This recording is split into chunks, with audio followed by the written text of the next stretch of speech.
Olá, seja bem-vindo às nossas redes sociais, seja bem-vindo ao nosso estudo bíblico online. Toda quinta-feira, 20 horas em ponto, iniciamos a transmissão do nosso estudo bíblico online para você.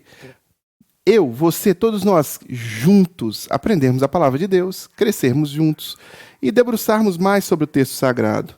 Estamos caminhando nesses últimos dias no livro de Atos dos Apóstolos, que conta a história da igreja primitiva. Atos dos Apóstolos é um livro histórico, o único livro histórico do Novo Testamento.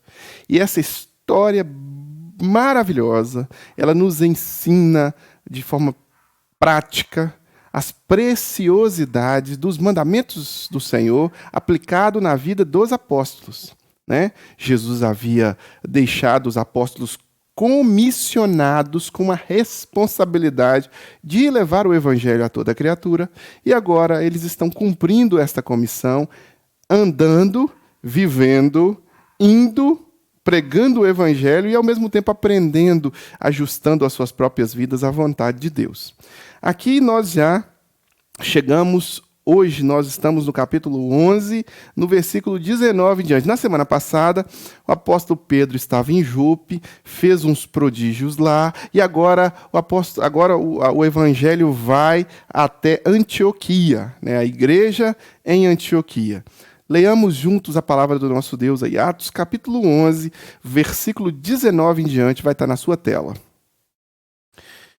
Os que tinham sido dispersos por causa da perseguição desencadeada com a morte de Estevão, chegaram até a Fenícia, Chipre e Antioquia, anunciando a mensagem apenas aos judeus.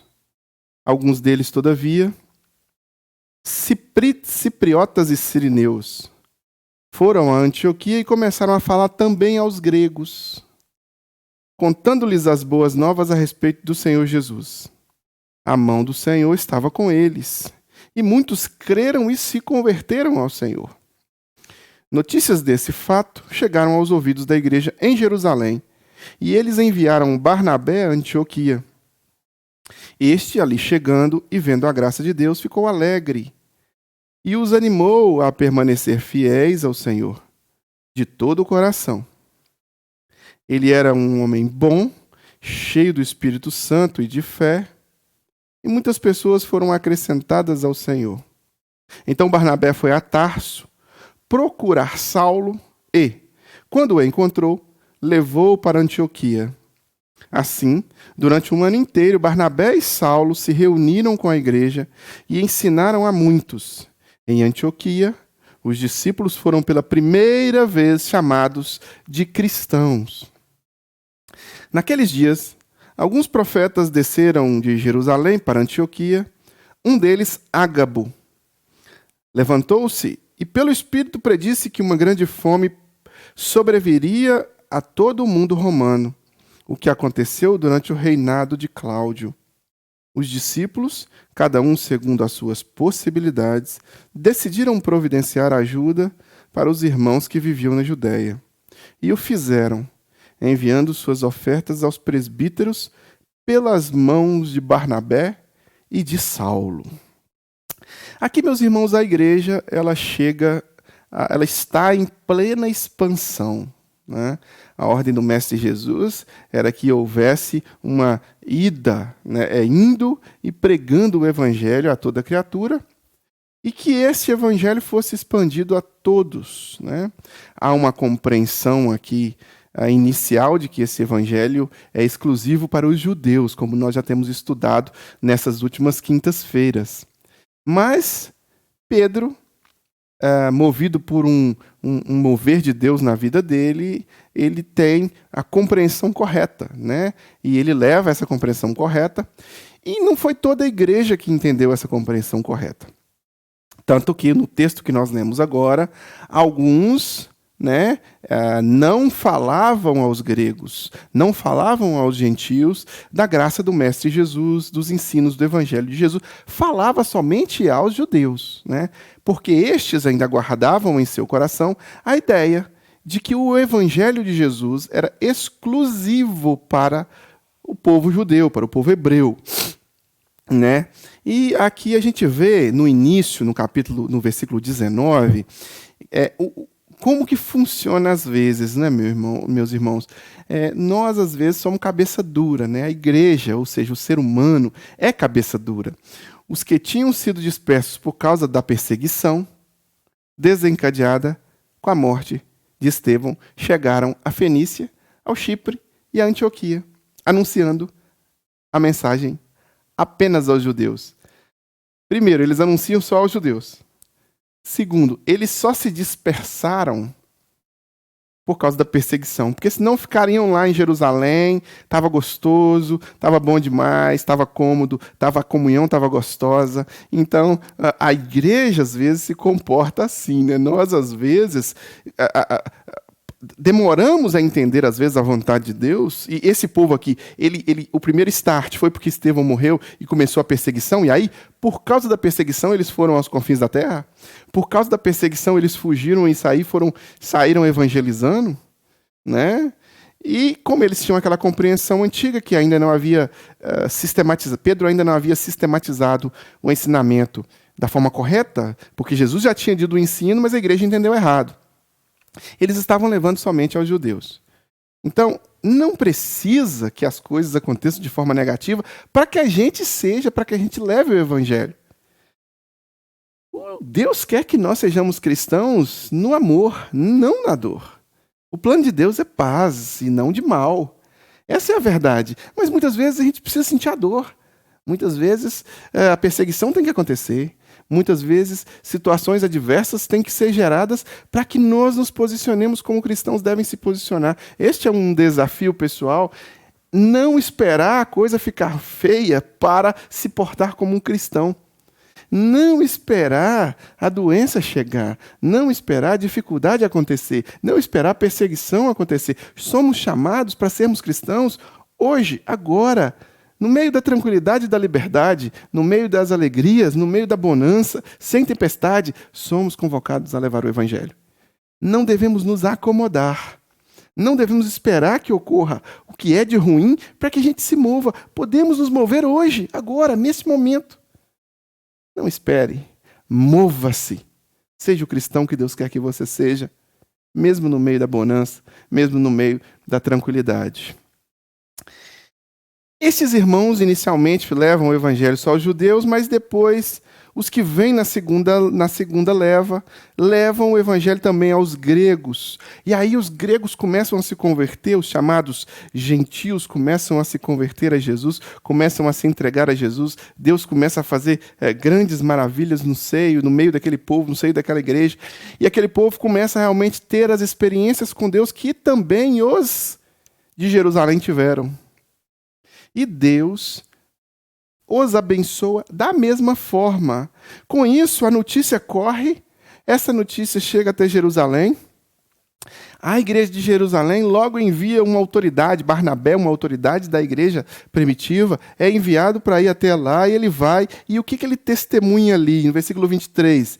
Este ali chegando, vendo a graça de Deus, ficou alegre e os animou a permanecerem fiéis no Senhor de todo o coração. Ele era homem bom, cheio do Espírito Santo e de fé, e muitas pessoas foram acrescentadas ao Senhor. Então, o que acontece aqui? A autoridade da igreja percebe que o Senhor está agindo de forma maravilhosa, espontaneamente. O Espírito tinha liberdade para atuar nos corações daquelas pessoas e convencê-las do pecado, da justiça e do juízo. Deus estava agindo, Deus estava de forma poderosa, sobrenatural. E isso alegra o coração de Barnabé. E Barnabé faz o quê? Encoraja aqueles irmãos a viverem dentro daquela perspectiva, dentro daquela graça maravilhosa, dentro daquele amor fraternal, dentro daquela de que só o nosso Deus era capaz de proporcionar para aquelas pessoas. Né? O testemunho que Barnabé vê é o testemunho de pessoas convertidas a Jesus. E o texto termina dizendo, no versículo 24, que muitas pessoas foram acrescentadas ao Senhor.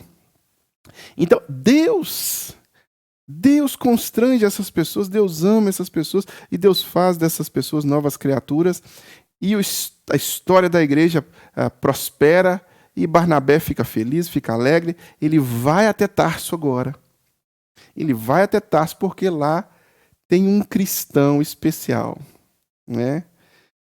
Este cristão, o Jesus disse que era um vaso escolhido, né? Que importava que ele sofresse pelo nome do Senhor, né? Era aquele que nós vimos no capítulo 9 em diante, que perseguia os cristãos e que de perseguidor passou a ser perseguido. E Barnabé, ele se encontra com Saulo, aqui então Saulo, né? E ele leva Saulo para Antioquia, né? E durante um ano inteiro Barnabé e Saulo se reúnem para ensinar o povo as grandezas de Deus, as maravilhas de Deus, as verdades do Evangelho. E aqui, em Antioquia, pela primeira vez, nós cristãos que usamos este nome com muita honra, somos chamados de cristãos. E uma curiosidade em relação a este nome, cristãos, é que não foram os próprios cristãos que se autodenominaram cristãos, não. Eles foram chamados de cristãos de forma pejorativa, de forma a denegrir ali a figura daqueles homens, né? A palavra cristão seria pejorativa. Assim como cruz era símbolo de maldição. Mas tudo que o Senhor Jesus toca é transformado de forma poderosa.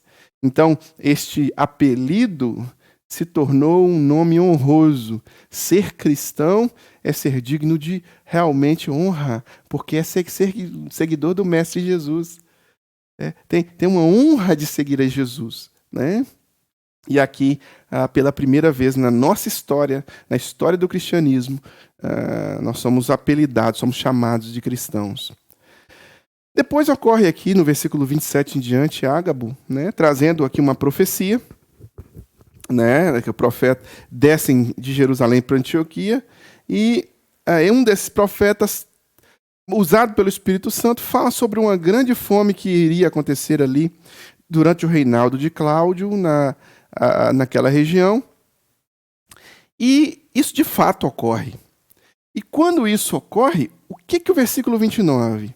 Os discípulos, cada um segundo as suas possibilidades, decidiram providenciar ajuda para os irmãos que viviam na Judéia. E o fizeram enviando suas ofertas aos presbíteros pela mão de Barnabé e Saulo. Então, este princípio de altruísmo e de compartilhar o pão, compartilhar os bens materiais, já é um princípio cristão que já era um princípio judaico e se torna arraigado na cultura do cristianismo também, na cosmovisão cristã também. Hoje em dia você vai ouvir falar muito mal deste princípio porque as pessoas vivem num mundo materialista. E a primeira coisa que as pessoas fazem é ficar com medo de terem que dividir o que é deles. Essa é uma verdade. Nós temos péssimos exemplos no meio evangélico. Nós temos falsos profetas que enganam muita gente, que vivem explorando as pessoas. Mas isto não é motivo para eu, como cristão, negligenciar ou justificar a minha ausência de contribuição para com o reino de Deus e para com o próximo. Muitas pessoas gostam de se justificar dizendo: quem dá oferta, quem dá dízimo, está dando dízimo para pastor, está dando oferta para pastor. Muitas pessoas, eles estão dizendo exatamente assim: eu quero usar algum exemplo negativo para justificar o meu exemplo negativo. Independente do que falsos profetas que se autodenominam pastores dizem ou deixam de dizer, fazem ou deixam de fazer, eu, como cristão, sou um contribuinte. Sempre entreguei o meu dízimo, minha oferta, e sempre me preocupei em, de forma altruísta, abençoar aquele que necessita. Assim é o princípio cristão. O princípio cristão, ele não olha a justificativa. A mulher que tu me deste. Não. O princípio cristão é de assumir a responsabilidade. Aqui, esses irmãos viram necessidade. E a necessidade, ela foi suprida pelo altruísmo dos irmãos. Os irmãos suprem a necessidade, os irmãos colocam a mão no bolso e partilham aquilo que é deles, para que aquilo não seja somente deles, para que aquilo também passe a ser do outro. Este princípio o Mestre Jesus havia ensinado. Melhor coisa é dar do que receber. Esse é um grande desafio. É um grande desafio de todos nós, porque nós estamos acostumados na lógica do consumismo. Eu e você estamos acostumados a viver no toma lá, dá cá. Pagou, recebeu. Nós não estamos acostumados, nós não somos formatados na dinâmica da graça. Favor imerecido.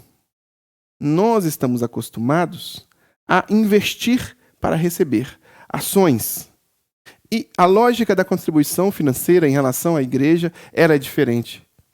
Ela olha para a necessidade do próximo, necessidade do outro, expansão do reino de Deus, vontade de Deus, e ela cumpre o seu papel. Por isso que nós temos irmãos que realmente se quebrantam diante de Deus e contribuem financeiramente com altos volumes. Eu mesmo já fiz isso. Várias vezes, quando eu tinha uma renda que me proporcionava um recurso financeiro um pouco mais alto, eu sempre contribuía com um pouco mais. Um pouco mais não, contribuía de forma bem gradual. E nós vemos irmãos que fazem isso porque querem ver o reino de Deus expandido. Este princípio da contribuição, ele é usado de forma negativa por Satanás para que as igrejas, de fato, enfraqueçam. Igrejas sérias, igrejas que não são sérias, grupos que não são sérios, são fomentados, têm muito dinheiro. Mas igrejas que são sérias, às vezes passam muita dificuldade, porque às vezes têm dificuldade de explicar esse princípio da contribuição, do altruísmo. E esse princípio é uma via de mão dupla. Ele abençoa o próximo e ele quebranta o coração do contribuinte. Quem recebe uma cesta básica entregue pela igreja, quem recebe a mensagem do evangelho, essa pessoa que recebe, ela é abençoada pela voluntariedade e altruísmo do outro. E a pessoa que contribui, ela é abençoada por quebrar o materialismo da sua própria vida. Então esse sempre foi um princípio cristão, esse sempre foi um princípio que nós cristãos vivemos, e que aqui, mais uma outra vez, está expresso. Os irmãos atendendo à necessidade daqueles que estavam mais carentes. Pois bem, aqui se encerra esse período, este momento aqui na igreja em Antioquia, e nós passamos a um outro momento no capítulo 12, do versículo 1 em diante. Capítulo 12, versículo 1 em diante, vai estar na sua tela aí. Nesta ocasião, o rei Herodes prendeu alguns que pertenciam à igreja, com a intenção de maltratá-los, e mandou matar à espada Tiago, irmão de João. Vendo que isso agradava aos judeus, prosseguiu prendendo também Pedro, durante a festa dos pães sem fermento. Tendo-o prendido, lançou no cárcere, entregando-o para ser guardado por 4 escoltas de 4 soldados.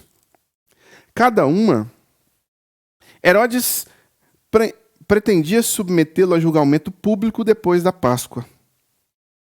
Então aqui, paradinha aqui para você contextualizar. Aqui, a política da época, o movimento político, Herodes, o rei, aquele que dirigia aquele povo, ele começa a prender cristãos.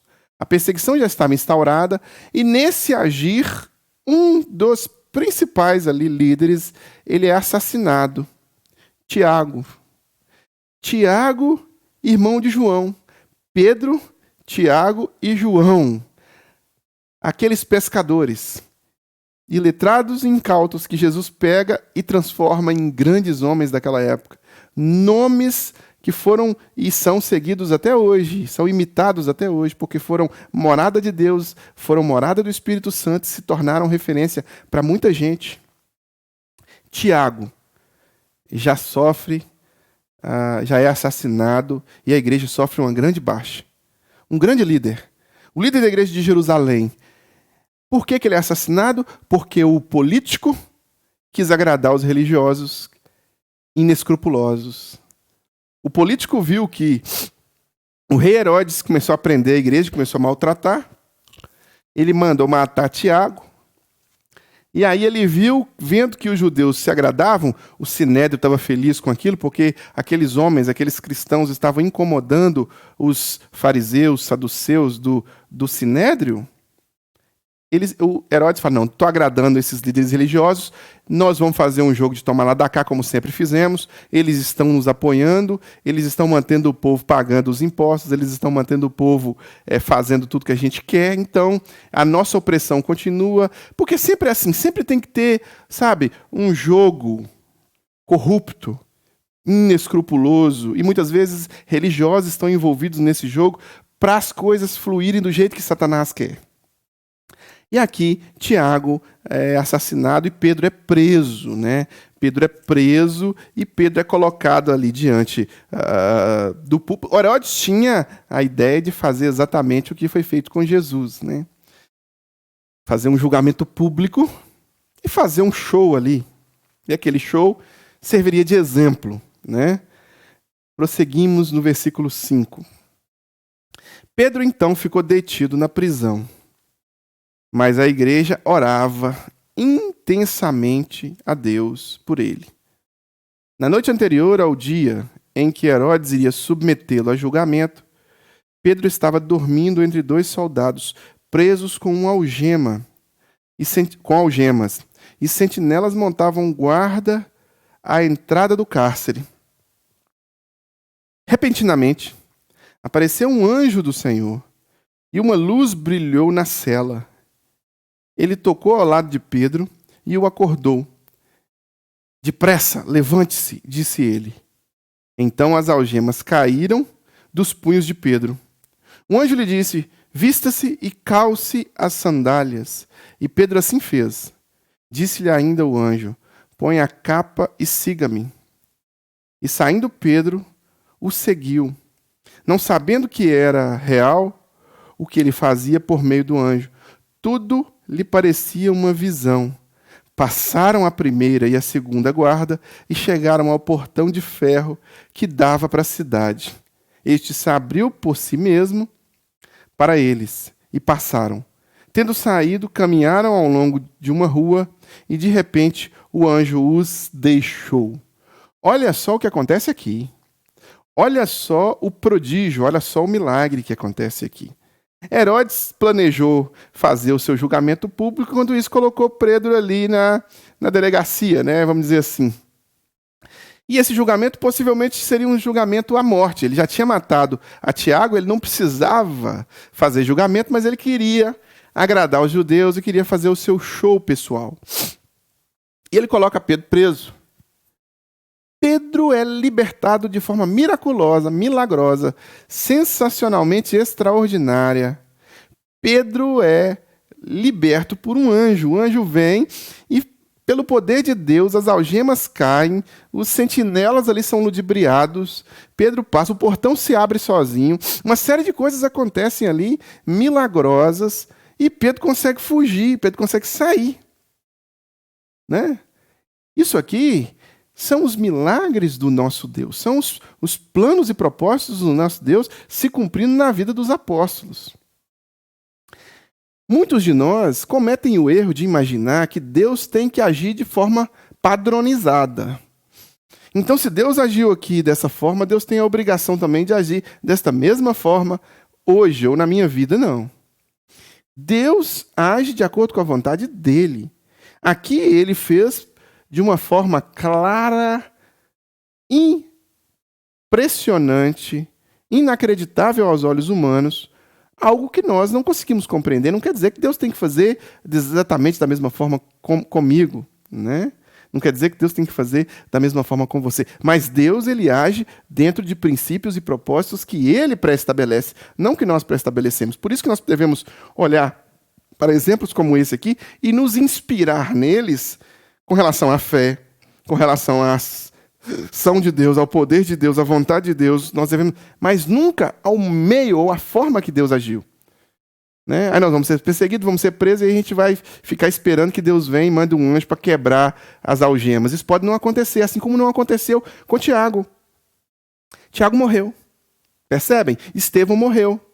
Mas Deus tinha um plano para Pedro. Este plano Deus cumpriu através do envio do anjo. Então nós devemos ter sabedoria e nunca fanatismo, nunca loucura, a ponto de não enxergar a ação de Deus de uma graça multiforme e esperar que Deus age sempre da mesma forma, porque Ele age como Ele quer. Ele é Deus, nós somos os servos.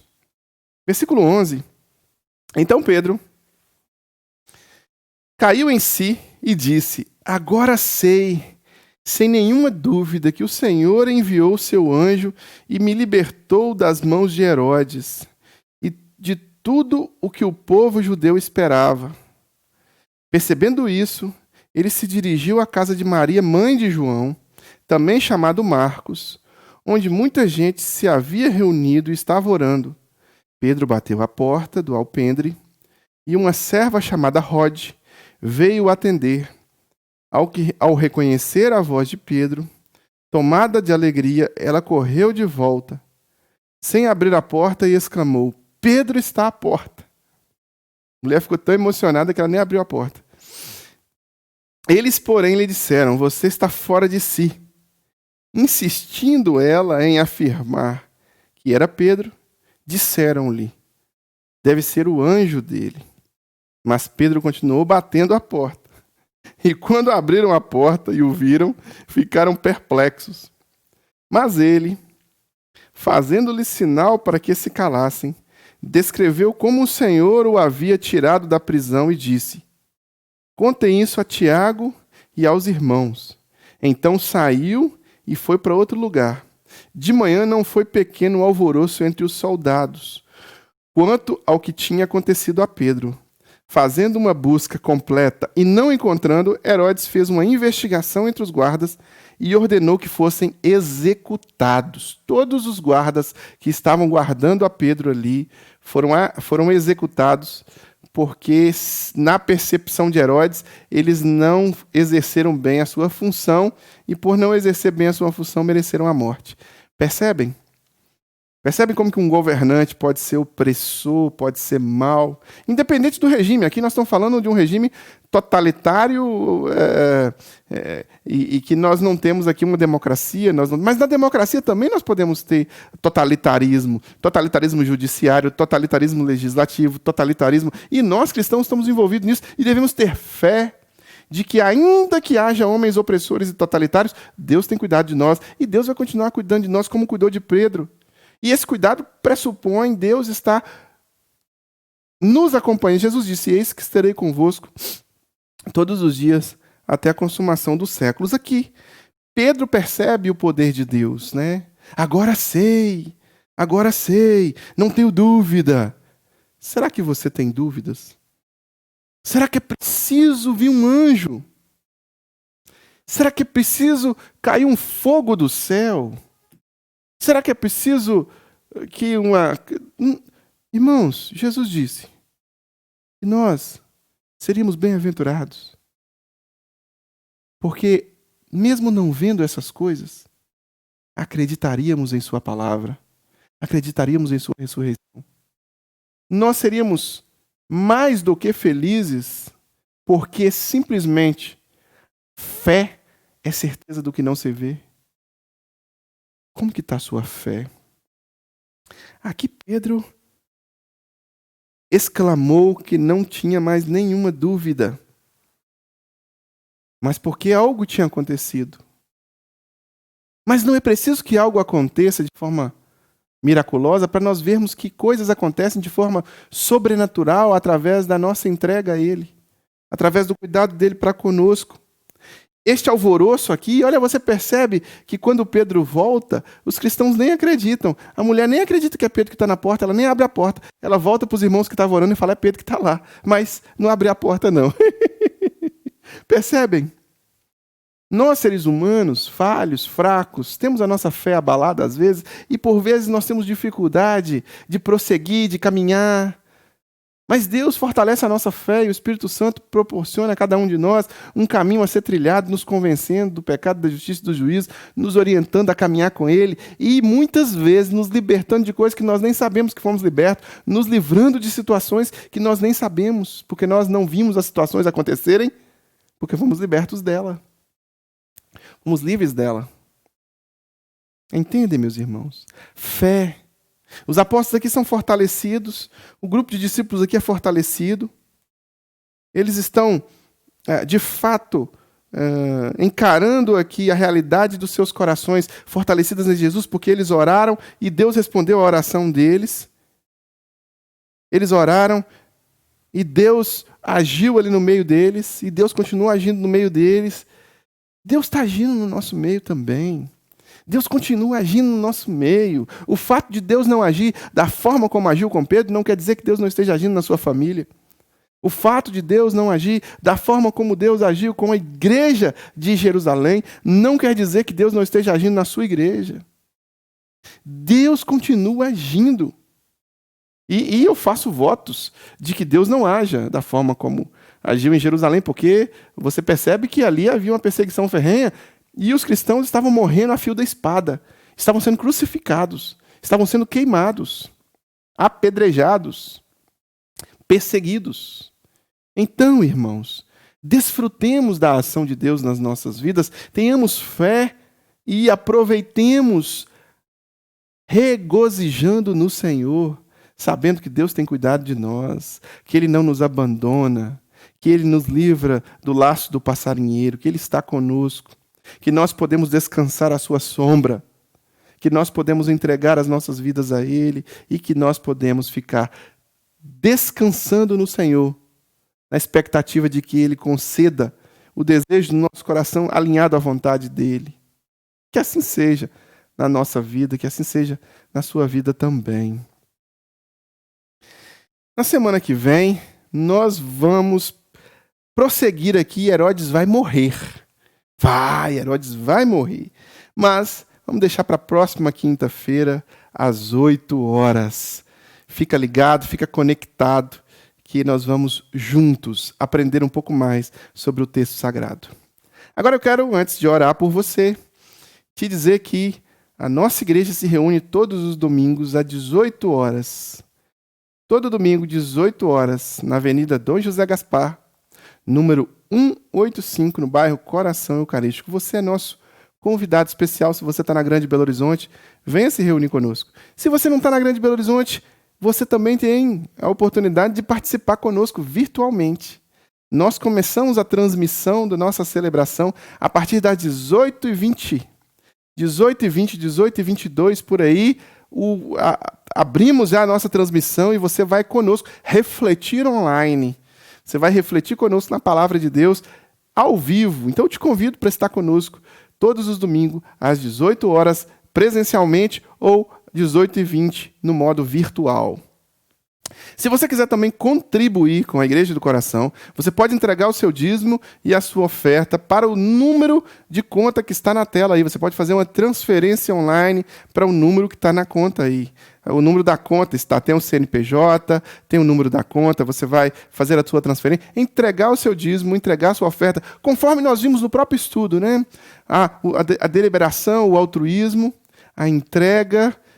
E aí este dízimo e essa oferta é usado para a causa de Cristo. Aqui usamos o dízimo para a propagação do reino de Deus. Nós pagamos o aluguel, pagamos a estrutura da igreja e dividimos com os pobres. A Igreja do Coração já construiu casas para pessoas carentes. A Igreja do Coração ela tem um costume de entregar muitas cestas básicas mensalmente, semanalmente, para pessoas carentes. E esse é o trabalho da igreja mesmo, porque a verdadeira religião é aquela que cuida dos órfãos e das viúvas.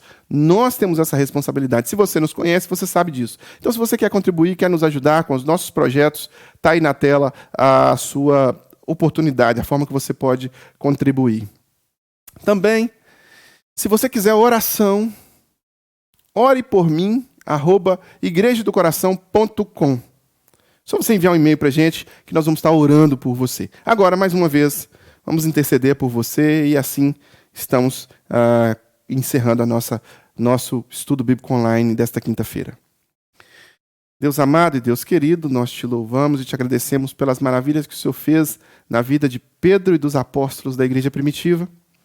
Assim também agradecemos pelas maravilhas que o Senhor faz na nossa vida hoje, na igreja contemporânea, na igreja no meio da pós-modernidade. São quase 2000 anos de diferença, mas o Espírito é o mesmo, a ação do Senhor é a mesma. E o Senhor move em nós tanto querer quanto efetuar. Então te somos gratos pela tua presença, pelo teu amor constante em nossas vidas. Muito obrigado, Senhor.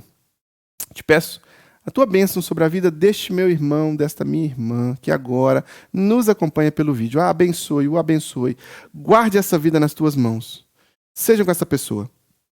Esta agrura, essa dificuldade, que o Senhor liberte, que o Senhor cure, que o Senhor transforme, que o Senhor abençoe. Cuide dessa família, proteja com tua mão poderosa. Seja, meu Deus, o Senhor desta casa. Entra nesta família, transforma, liberta e santifica, Deus. Em nome de Jesus. Amém e amém. Que Deus te abençoe, que o amor de Deus, o Pai, comunhão e consolação do Santo Espírito e a graça de Jesus seja sobre a sua vida e sobre a sua família.